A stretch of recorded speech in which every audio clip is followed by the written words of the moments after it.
বিসমিল্লাহির রহমানির রহিম। 12টা 57 এই মাঝরাত পার করার পর এই ল্যাব 3 নিয়ে ভিডিও বানানোর এই জার্নিতে স্বাগতম। কথা আটকে আটকে আসতেছে। আচ্ছা, যাই হোক, শেষ করার ট্রাই করি, মানে শুরু করার ট্রাই করি। কি বলি, ফার্স্ট অফ অল আমাদের এখানে আমরা যে কাজটা করব, থিওরি মেওরি এত কিছু না দেখে এই জিনিসটা এখানে বুঝে ট্রাই করি। আমার কোশ্চেন কি দেয়া, সাধারণত আমার এই ধরনের জয়েন্ট টাইপের কোশ্চেনে অনেকগুলো টেবিল দেয়া থাকবে। আমি এখানে দেখতে পাচ্ছি 1 2 3 4 5 6 মোট 6টা টেবিল। এটা অ্যাসাইনমেন্টের, সরি, এটা হচ্ছে আম, আহ, এটা হচ্ছে স্লাইডের থেকে নেয়া। স্লাইডে এরকম 6টা টপিক দেওয়া আছে, 6টা টেবিল দেওয়া আছে। মানে অ্যাকচুয়ালি রাত জাগলে আসলে কথাবার্তা বের হতে চায় না, কি বলি। বাট হাউএভার স্লোলি বলি, এখানে 1 2 3 4 5 6 6টা টেবিল দেয়া আছে। তো কি টেবিল দেয়া দেখাবো। একটা হচ্ছে customer table, depositor, account, branch, borrower, loan, তাই না? তো দেখো, কাস্টমারের কিছু অ্যাট্রিবিউট আছে, ডিপোজিটরের কিছু অ্যাট্রিবিউট আছে, অ্যাকাউন্টের আছে, সবারই অ্যাট্রিবিউট আছে। আর দেখো, যেগুলো প্রাইমারি কি সেগুলোতে এই যে দাগ দেয়া, মানে নিচে আন্ডারলাইন দেয়া। দাগ দেয়া বলতে মানুষজন অন্য জিনিস বোঝে, ডট ডট মনে করে। দাগ দেয়া না, আন্ডারলাইন দেয়া। তো আন্ডারলাইন দেয়া আছে। আর এটা তো জানো যে হচ্ছে, যখন কোনো একটা অ্যারো গিয়ে যেখানে পয়েন্ট করে সেটা হয় প্রাইমারি কি, আর অ্যারোটা যেখান থেকে আসছিল সেটা হয় ফরেন কি। যেমন এখানে কাস্টমার আইডি, এখানেও কাস্টমার আইডি, কিন্তু এখান থেকে গেছে এইখানে। তো যেখানে গেছে, যেখানে তীর চিহ্ন হিট করছে, ওই হিট করাটা হচ্ছে আমার প্রাইমারি কি, বুঝছো? মানে এটা আমার মেইন সোর্স। তো এখান থেকেই হচ্ছে ও কাস্টমার আইডিতে গেছে। এখান থেকে গেছে মানে এই না যে এদিকে তীর চিহ্ন হবে, তীর চিহ্ন ওইদিকে হবে, বাট এটা হচ্ছে সোর্স, আর এটা হচ্ছে আমার মানে নট সোর্স। এ হচ্ছে ওখান থেকে নিচে আর কি। তো ব্যাপারটা হচ্ছে এরকম। বাকি তীরগুলো হয়তো আমি ব্যাখ্যা করতে গেলাম না, you know everything, I know. আমি জাস্ট রিটারেট করতেছি ফর রেফারেন্স। এখন আমরা সলভ করব এইখানে যে স্লাইডটা আছে, দেখো 36 পেজের। তো 36 পেজে একটা জিনিস আমার কাছে খুবই হাস্যকর লাগছে। একই স্লাইড, শুধুমাত্র হচ্ছে অ্যানিমেশন দেখানোর জন্য একই লেখা ঘুরে ফিরে এমন হযবরল করে করছে, ভাই ওই জিনিসটা রিভাইজ দেওয়ার মতো না। মানে মানে অসম্পূর্ণ। এটা তোমার অ্যানিমেশন করার জন্য ঠিক আছে, কিন্তু পড়ার জন্য ভালো না। এখানে এতটুকু লেখা, এটুকু ফাঁকা, আবার এতটুকু লেখা, এইখানে সে লেখাটুকু আসলো। মানে ইটস নট, আর মানে শব্দ আসতেছে না মাথার মধ্যে। যাই হোক, আমরা সলভ করা শুরু করি। মানে যেটা বলতে নিছিলাম সেটা এখন হচ্ছে, এই যে 36 পৃষ্ঠার জিনিসটা আমার এই পাশের নোটে আমি 1 2 পৃষ্ঠার মধ্যে নিয়ে আসছি। এখানে যতগুলো টাস্ক আমি মানে ওখান থেকে পাইছি সবই নিয়ে আসছি, একটাও বাদ ফেলিনি।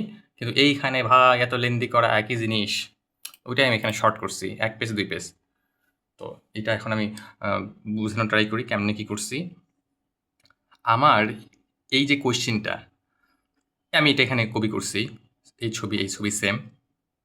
আর এই ধরনের অনেকগুলো টেবিল দিয়ে আমাকে করতে বলবে কি, আমাকে বলবে যে রিট্রাইভ দ্য ফলোয়িং ইনফরমেশন। আমাকে কিছু ইনফরমেশন রিট্রাইভ করতে বলবে, বা এতগুলো টেবিল থেকে কিছু ইনফরমেশন আমাকে বের করে আনতে বলবে। রিট্রাইভ মানে বের করে আনা। আই হোপ সো, ডিকশনারি করিনি, বাট ইউজ কেসে তাই মনে হয়েছে, বের করে আনা। তো আমরা যে এতগুলো টেবিল থেকে কিছু ইনফরমেশন বের করে আনবো, সেক্ষেত্রে আমাদের হাতে 2 ধরনের অপশন আছে। একটা হচ্ছে জয়েন কিওয়ার্ড ইউজ করা, আরেকটা হচ্ছে জয়েন কিওয়ার্ড না ইউজ করা, using join are using not using join, বুঝছো? তো লেখাটা কি বোঝা যায়? ক্যামেরা যে ভাই ফালতু, স্ক্রিন রেকর্ড করা লাগতো। ইউজিং জয়েনটা দেখো আমি নীল কালি দিয়ে লিখছি, নট ইউজিং জয়েন আমি বেগুনি কালি দিয়ে লিখছি। আর এইখানে আমি যত সলভগুলো করছি সেখানেও স্ট্যান্ডার্ডটা মেনে করার ট্রাই করছি, যে জয়েন ইউজ করার সময় নীল কালি আর নট জয়েনিং ইউজ করার সময় হচ্ছে বেগুনি কালি। স্লাইড মামার এত ঠেকা পড়েনি যে বেগুনে নীলকালি লিখবে, এটা তো ভাই কাহিনী করতে অবস্থা খারাপ। যাই হোক, এটা আমি এখন শুরু করি। প্রথম যে টাস্ক আছে, টাস্ক 3 নাম্বার, মানে আমি এটার রেফারেন্সে লিখছি টাস্ক 3, 4, 5 করে যা যা আছে। 1 to not a big deal, 3 থেকে আমার মনে হয়েছে জিনিসগুলো ইম্পর্ট্যান্ট। তো শুরু করি। টাস্ক 3-এ যেটা বলছে,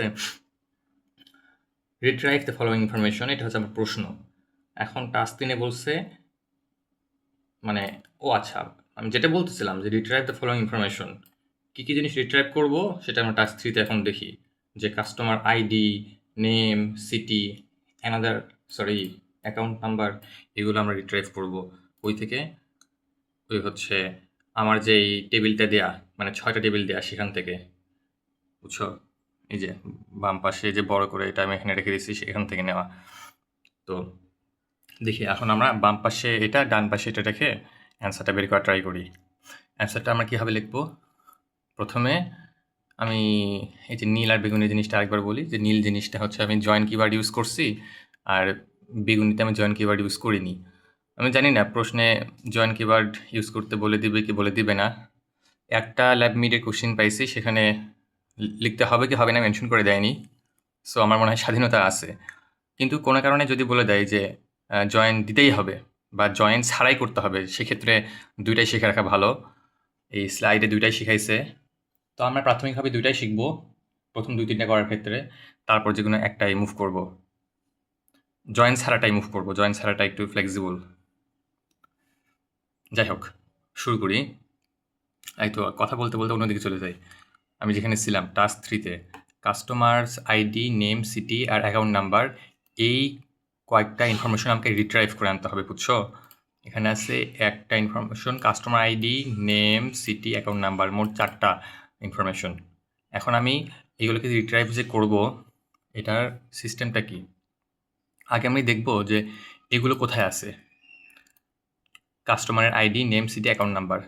চলো আমরা শুরুতেই কাস্টমারের আইডিটা খুঁজে বের করি। কাস্টমারের আইডিটা দেখো, এই যে আমি কি হাত দিয়ে দেখাবো নাকি মাউস দিয়ে, কোনটা বেটার? হাত দিয়ে দেখাবো? হাত দিয়ে দেখাই? আচ্ছা দেখো, না মাউস দিয়ে দেখাই। এই মাউসের সাথে হচ্ছে একটা হলুদ হাইলাইটার থাকলে ভালো হতো, যে লাফালাফি করে দেখতে সুন্দর লাগে। তো দেখো এখানে এই যে কাস্টমার আইডি নামে যে জিনিসটা, সেটা, না আমি হাত দিয়ে দেখাই ভাই, হচ্ছে না, না কলম দিয়ে দেখাই। এখানে যে কাস্টমার আইডি যে জিনিসটা এখানে আছে দেখো, তো customer ID, name, city, account number. Customer ID, customer name, customer city. আমি তার মানে কাস্টমার আইডি, নেম আর সিটি কাস্টমার টেবিলের মধ্যে পেয়ে যাচ্ছি, বুঝছো? কিন্তু আরেকটা জিনিস কী ছিল? কাস্টমার আইডি, নেম, সিটি আর অ্যাকাউন্ট নাম্বার। অ্যাকাউন্ট নাম্বার আছে? নাই। অ্যাকাউন্ট নাম্বার আছে? হ্যাঁ অ্যাকাউন্ট নাম্বার আছে। আচ্ছা, একটা জিনিস একটু মাথায় রাখো, দেখো অ্যাকাউন্ট নাম্বার কিন্তু এখানে আছে, অ্যাকাউন্ট নাম্বার কিন্তু এখানেও আছে, আবার অ্যাকাউন্ট নাম্বার আর কোথাও আছে, অ্যাকাউন্ট নাম্বার হচ্ছে আর কোথাও নাই। কিন্তু আমি এখন এই অ্যাকাউন্ট নাম্বারটা নেব নাকি এই অ্যাকাউন্ট নাম্বারটা নেব, এটা হচ্ছে প্রশ্ন। একটা জিনিস খেয়াল করে দেখবা,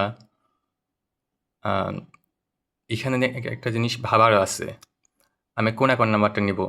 যখন আমি দেখলাম যে আমার কাস্টমার আইডি, কাস্টমার নেম আর কাস্টমার সিটি এটুকু ইউজ করতে হবে, আবার অ্যাকাউন্ট নাম্বার এটা অথবা এটা ইউজ করতে হবে, একটা জিনিস খেয়াল করে দেখো, এই কাস্টমার ভেতরে যে আমার জিনিসপাতি আছে, এর ভেতরে জিনিসপাতি আছে, জিনিসপাতি বলতে আমি বোঝাচ্ছি যে হচ্ছে অ্যাকাউন্ট নাম্বার, এখানে জিনিসপাতি বলতে বোঝাচ্ছে অ্যাকাউন্ট নাম্বার। তো আমি এটার সাথে এর কানেকশন দিলে সুবিধা হচ্ছে এই অ্যাকাউন্ট নাম্বার কানেকশন দিব নাকি এই অ্যাকাউন্ট নাম্বার কানেকশন দিব, এটা আমাকে চিত্র থেকে বুঝতে হবে। আমি জানি না ফর্মালিটি কীভাবে শেখায়, কিন্তু আমার সলভ করার জন্য এভাবে শিখলে সুবিধা মনে হয়েছে। দেখো এখানে যে আমি 3টা জিনিস পাচ্ছি, আর অ্যাকাউন্ট নাম্বারের জন্য যে আমি মুখাপেক্ষী হয়ে আছে এর অথবা এর, আমি এই দুইটার মধ্যেই একেই পিক করব। কেন জানো? কারণ এটার সাথে এটা ডাইরেক্ট কানেকশন আছে, এটার সাথে এর কোনো ডাইরেক্ট কানেকশন নাই, এই ব্রিজ হিসেবে কাজ করতেছে এই দুজনের মধ্যে। কিন্তু এই কাস্টমারের সাথে ওই অ্যাকাউন্টে কোনো ডাইরেক্ট কানেকশন নাই, সেজন্য অ্যাকাউন্ট নাম্বার আমি এখান থেকে নিতে পারি, এখান থেকেও নিতে পারি, কিন্তু আমি এখান থেকে না নিয়ে আমি এখান থেকে নিব। বুঝতে পারছো? আমি মুখে কি বকর বকর করলাম সেগুলো এখন এখানে এই যে কোড বা কোয়েরিতে বোঝানো ট্রাই করি। কোয়েরিতে অ্যাকচুয়ালি হচ্ছেটা কি? ও এখানে আরেকটা জিনিস বলি। এখানে কাস্টমার লেখা আছে না, ডিপোজিটর লেখা আছে, অ্যাকাউন্ট লেখা আছে, ব্রাঞ্চ, বরবার, লোন লেখা আছে, মোট 6টা টেবিল। আমি একটা কাজ করে নেব যে কাস্টমার টেবিলটাকে মানে ছোট করে বোঝানোর জন্য সি ধরবো, ডিপোজিটকে ছোট করে বোঝানোর জন্য ডি ধরবো, এটাকে এ ধরবো, ব্রাঞ্চকে বি ধরবো, বরোয়ারকেও বি ধরবো। যদি ব্রাঞ্চ বরোয়ার ক্ল্যাশ লাগে তখন ধরো যে এটাকে বি আর এটাকে বিও ধরবো সেম, বা এটাকে হচ্ছে লোনকে এল ধরবো। বুঝতে পারছো বিষয়টা? মোটামুটি আমি এগুলো হচ্ছে বেসিক কথাবার্তা বললাম, এখন আমি কোয়েরিতে আসিনি, এখন কোয়েরিতে যাই, এত কথাবার্তা না বললে তাহলে তাড়াতাড়ি হবে। আমাকে কাস্টমারের আইডি, নেম, সিটি আর অ্যাকাউন্ট নাম্বারটা বের করতে হবে। তো আমি দেখলাম যে কাস্টমারের আইডি, নেম, সিটি এখানে আছে, কাস্টমার অ্যাকাউন্ট নাম্বারটা হচ্ছে এখানে আছে। এটা না, এটা, বুঝছো? সেটা আমি লিখবো এখন। Customer ID, name, city, account number. দেখো, C dot customer ID, C dot customer name, C dot customer city, D dot account number. এটা মানে কি বোঝায় বুঝতে পারছো কি? আমি যে কাস্টমারের আইডি, কাস্টমারের নেম, কাস্টমারের সিটি যে নিলাম, কই থেকে নিলাম? নিলাম হচ্ছে এই টেবিল থেকে। এটাকে আমি কি বলছিলাম? সি বলছিলাম না? যেহেতু সি বলছিলাম, তো C dot customer ID, C dot customer name, C dot customer city, কমাতে লিখলাম। আর ওই যে অ্যাকাউন্ট নাম্বারটা, সেটা আমি লিখছি কিন্তু দেখো D dot account number, D dot account number, not A dot account number. পার্থক্য হইতো কিন্তু যদি এ ডট অ্যাকাউন্ট নাম্বার লিখতাম, তা না লিখে আমি লিখছি ডি ডট অ্যাকাউন্ট নাম্বার। বুঝতে পারছো বিষয়টা? তো আমি যে প্রথম লাইনটা লিখলাম সিলেক্ট লেখার পরে, এই লাইনে আমি হচ্ছে ওই জিনিসগুলো লিখি যেগুলো আমার এখানে প্রশ্নে জানতে চাইছে। এখন প্রথম লাইনে এটা লেখার পরে এখন পরের লাইনে কি লিখবো? পরের লাইনে লিখবো হচ্ছে আমার আসলে এই যে ব্রিজগুলো কীভাবে হচ্ছে, বুঝছো? ব্রিজগুলো কীভাবে হচ্ছে, আচ্ছা একটা ইন্টার দিতে হবে। শোনো, এখানে ব্রিজগুলো কীভাবে হচ্ছে এটা যদি আমি বুঝাতে চাই তাহলে দেখো, from customer C join depositor, ও সরি, ডিপোজিটর ডি, এরকম হবে। এটা মানে বোঝাচ্ছে যে from customer C join depositor D, মানে সি আর ডি এর মধ্যে আমি সম্পর্ক তৈরি করতেছি মাঝখানে জয়েন লিখে। From customer C join depositor D, depositor D এক পাশে, কাস্টমার সি আরেক পাশে, এখানে হচ্ছে ফ্রম। এটা বলতে আমি কি বোঝাচ্ছি আসলে, তুমি ছবিতে দেখো যে আমার এইখানে এই যে একটা টেবিল, আবার এখানে এই যে একটা টেবিল, এই দুইটার মধ্যে আমি কানেকশন তৈরি করতেছি না, যে এখানে 3টা জিনিস ছিল আর এখানে একটা জিনিস, তো এই দুইটার মধ্যে যে কানেকশনটা সেটা আমাকে এখানে শো করতে হবে, তাই না? তো এটা আমি এখানে শো করতেছি। এখন এটা হচ্ছে আমি বললাম যে সি এর সাথে ডি এর কানেকশনটা হবে।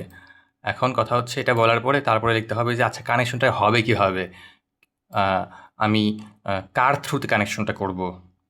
দেখো এই যে বাম পাশের ছবিতে কানেকশনটা আমি করতেছি কাস্টমার আইডি থ্রুতে, মানে এই জিনিসটা এক জায়গায় প্রাইমারি কি, আরেক জায়গায় হচ্ছে ফরেন কি।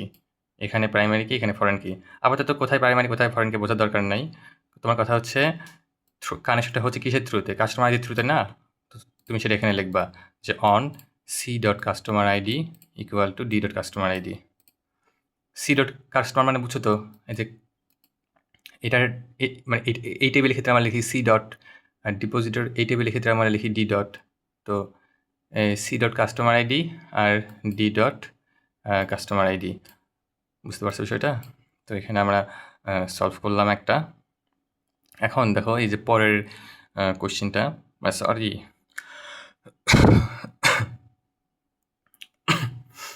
আচ্ছা আমি ট্রাই করতেছি স্বাভাবিকভাবে বোঝানোর জন্য, বাট আমার একটু খারাপ লাগতেছে। দেখি এখানে দেখো, এখানে আমি যে জয়েন কিওয়ার্ডটা লিখলাম, আরে ফোকাস নষ্ট হয় কেন? আমি এতক্ষণ ক্যামেরার দিকে তাকাইছিলাম না, ফোকাস কি ঠিক মতো তখন আসছে কি না কে জানে। দেখো এখানে আমার যে একটা বিষয়, মানে আমি বলছিলাম প্রথম নীলের ক্ষেত্রে আমি জয়েন দিয়ে লিখবো, পরের ক্ষেত্রে আমি জয়েন দিয়ে লিখবো না। তুমি পার্থক্যটা বোঝার ট্রাই করো। এই লাইনটা আর এই লাইনটা হুবহু সেম। পরের লাইনে from customer C join deposited D from customer C, এখানে দেখো মাঝখানে জয়েন ডাটা নাই, জয়েনের জায়গাতে একটা কমা, বুঝছো? আর এখানে দেখো অন লেখার পরে আমি কীভাবে কানেকশনটা হচ্ছে সেটা লিখছি, আর এখানে অন না লিখে ওয়্যার লিখে হচ্ছে আমি এই জিনিসটা লিখছি। তো এই ক্ষেত্রে জয়েন দিতাম, আমি এক্ষেত্রে কমা দিচ্ছি, উপরের ক্ষেত্রে অন দিতাম, এখানে ওয়্যার দিচ্ছি, বুঝছো? আমার কাছে এভাবে লেখাটা সুবিধাজনক মনে হয়েছে। এখন এই এক্সাম্পলের ক্ষেত্রে দুইটাই সেম, বাট আমরা যখন নিচের দিকে যাব তখন দেখব যে আমাদের ক্ষেত্রে এই কনভেনশনটা ফলো করা মোটামুটি একটু ইজিয়ার। তো একটা যেহেতু সলভ করা শেষ মোটামুটি বেসিক সহ, আশা করা যায় এখন পরেরগুলো আমাদের বেসিক আর বুঝতে বেশি টাইম নষ্ট হবে না, আমি খুব তাড়াতাড়ি গো থ্রু করতে পারবো। আপাতত প্রথম ভিডিওটা এই পর্যন্তই, আমি পরের ভিডিওতে বাকিগুলো বুঝে নেওয়ার ট্রাই করতেছি।